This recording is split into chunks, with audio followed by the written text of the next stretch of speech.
বিতর্কিত ব্যক্তি, এরকম বিতর্কিত ব্যক্তি কোনোভাবেই এই সরকারের উপদেষ্টা পদে বহাল থাকতে পারেন না। এই প্রশাসনকে বহাল রেখে, এই পুলিশ রেখে, এই গোয়েন্দা সংস্থা রেখে কোনোভাবেই রাষ্ট্র সংস্কার করতে পারবেন না।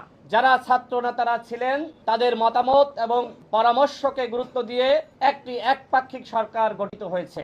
এই অন্তর্বর্তীকালীন সরকারের উপদেষ্টা পরিষদ পুনর্গঠন করতে হবে। গণ অভ্যুত্থানের শক্তির মধ্যে বিভাজন সৃষ্টিকারী ব্যক্তি কি করে উপদেষ্টা পদে বহাল থাকে? আমরা তো এখনো রাষ্ট্র সংস্কার শুরুই করিনি। তাহলে প্রশ্ন যে আপনারা কবে থেকে রাষ্ট্র সংস্কারের কাজ শুরু করবেন? আমরা প্রত্যাশা করেছিলাম যে একটি বিপ্লবী সরকার গঠিত হবে, একটি জাতীয় ঐক্যের সরকার গঠিত হবে, কিন্তু আমরা লক্ষ্য করলাম যারা ছাত্র নেতারা ছিলেন তাদের মতামত এবং পরামর্শকে গুরুত্ব দিয়ে একটি একপাক্ষিক সরকার গঠিত হয়েছে।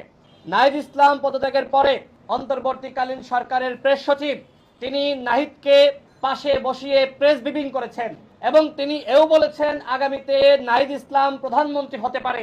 এই কথা কি একজন সরকারের নিরপেক্ষ প্রেস সচিব বলতে পারে? বলতে পারে না। আজকে এইভাবে সরকার তার নিরপেক্ষতার জায়গায় প্রশ্নবিদ্ধ। এই অন্তর্বর্তীকালীন সরকারের উপদেষ্টা পরিষদ পুনর্গঠন করতে হবে। প্রয়োজনে নতুন নিরপেক্ষ সরকার গঠন করতে হবে। আমাদের হাইকোর্টের রায়ের মাধ্যমে তত্ত্বাবধায়ক সরকার ব্যবস্থা ফিরে এসেছে। জনগণ চাইলে আপনারা মতামত দিতে পারেন, গণভোট করতে পারেন, তত্ত্বাবধায়ক সরকার গঠন করেন। সেই সরকার বিপ্লবী সরকারের আদলে গঠিত হবে।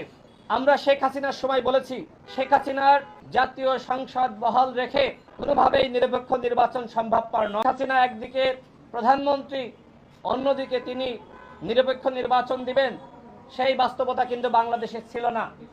যে কারণে আমরা বলেছি যে সংসদ ভেঙে দিয়ে শেখ হাসিনা পদত্যাগ করবেন, তত্ত্বাবধায়ক সরকার ব্যবস্থা গঠিত হবে, এরপরে নির্বাচন হবে। ঠিক এখনো সেই একই দাবি করছি।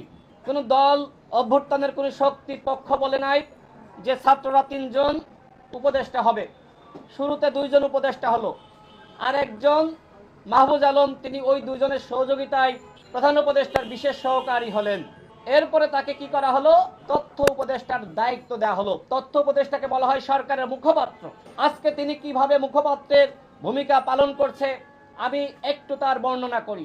কখনো জামাত ইসলামের বিরুদ্ধে বক্তব্য দিচ্ছেন, কখনো বিএনপির বিরুদ্ধে দিচ্ছেন, কখনো গণ অধিকার পরিষদের বিরুদ্ধে বক্তব্য দিচ্ছেন। এই যে মুখপাত্র সাহেব, তার দায়িত্ব কি এই অনৈক্য সৃষ্টি করা? তিনি যদি এত তাত্ত্বিক জ্ঞান ছড়াতে চান তাহলে পদত্যাগ করে কেন এই জ্ঞানের ভান্ডার খুলে বসেন না? তিনি ইসলামিক শক্তিকে সহ্য করতে পারছেন না। আলেম উলামা মাদ্রাসার শিক্ষার্থীদেরকে নিয়ে ইতিমধ্যে কটাক্ষ করেছেন। এইভাবে অনৈক্য সৃষ্টি করছেন। এরকম নৈরাজ্য সৃষ্টিকারী, গণ অভ্যুত্থানের শক্তির মধ্যে বিভাজন সৃষ্টিকারী ব্যক্তি কি করে উপদেষ্টা পদে বহাল থাকে? আমি প্রধান উপদেষ্টার কাছে প্রশ্ন তুলছি যে আপনি কি তাকে এই দায়িত্ব দিয়েছেন? তিনি আজকে জাতীয় ঐক্য সংহতি পুরোপুরি ধ্বংস করেছেন। একমাত্র ব্যক্তি হিসেবে যদি কাউকে দায়ী করতে হয় আমি মনে করি মাহফুজ আলম তিনি একজন বিতর্কিত ব্যক্তি। এরকম বিতর্কিত ব্যক্তি কোনোভাবেই এই সরকারের উপদেষ্টা পদে বহাল থাকতে পারেন না। ইতিমধ্যে আমরা দেখেছি আওয়ামী লীগ সারা দেশে মাথা চাড়াতে উঠেছে। গতকাল তারা শেখ মুজিবের জন্মদিন উপলক্ষে সারা দেশে মিছিল। সরকার কি করেছে? গোয়েন্দা সংস্থা কি করেছে? আমরা আগেই বলেছি এই প্রশাসনকে বহাল রেখে, এই পুলিশ রেখে, এই গোয়েন্দা সংস্থা রেখে কোনোভাবেই রাষ্ট্র সংস্কার করতে পারবেন না। সরকারের উপদেষ্টারা বলেন যে 80% আওয়ামী লীগের পুলিশ। তো ভাই আপনারা এই 80% নিয়ে কিভাবে রাষ্ট্র সংস্কার করবেন?